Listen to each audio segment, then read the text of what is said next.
Hi and welcome to today's Coffee Talk. This time I will not talk about specific equipment, but I would like to talk about running or biking with your dogs, especially if you have no racing ambitions. Of course, if you have race ambitions, you probably already know what to do, how to train your dog, or you will already have contacted a specific trainer and work together with them to teach your dog necessary skills.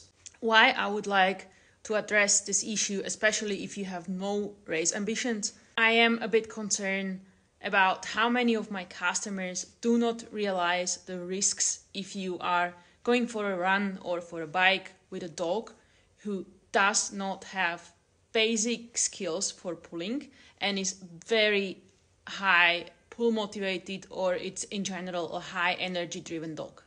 It is important that every activity you do with your dog, you keep it safe for your dog, for yourself, and for all other potential persons or dogs involved. Typical situations that happen if you have a high energy dog is that your dog likes to pull on the walks, so you would like to support that. You got super equipment, you got the long harness, you have the bungee leash, you have the running belt.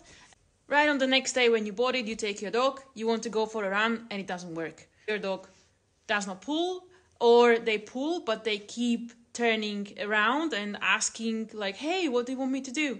Or they just keep running next to you and they are like jumping all over you because they are like super happy. Of course, this is not fun for you because you can't properly run. You will probably like keep falling over the leash or keep crashing into your dog.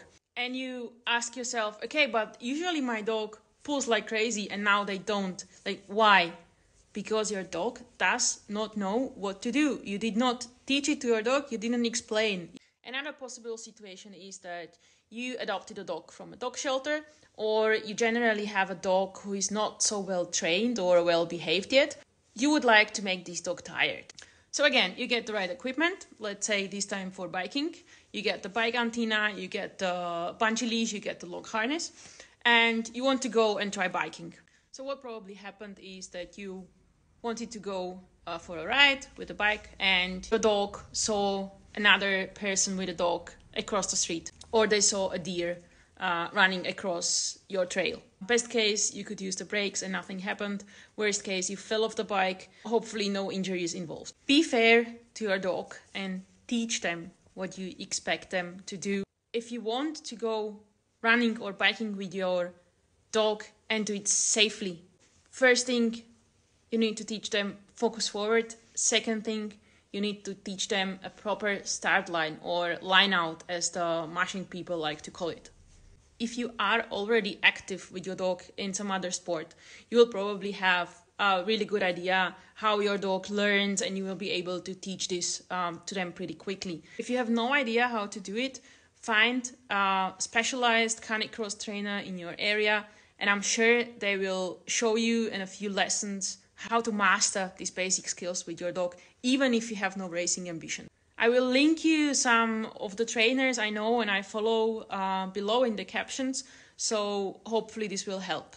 You can also find many online resources that are free, available on YouTube. Just Google line out training with your dog.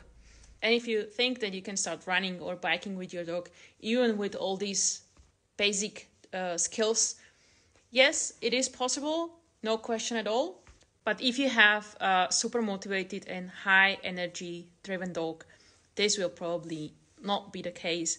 You will not have fun and you will end up having bruises and probably a few crashes until you realize that it's time to go back and start from the beginning. I've been there.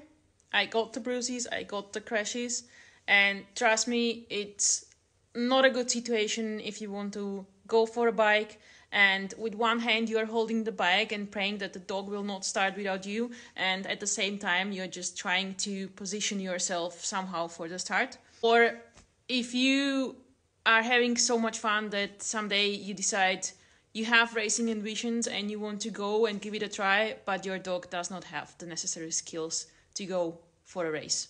Just remember, be responsible and keep all the activities safe for you, for your dog, and for everyone involved.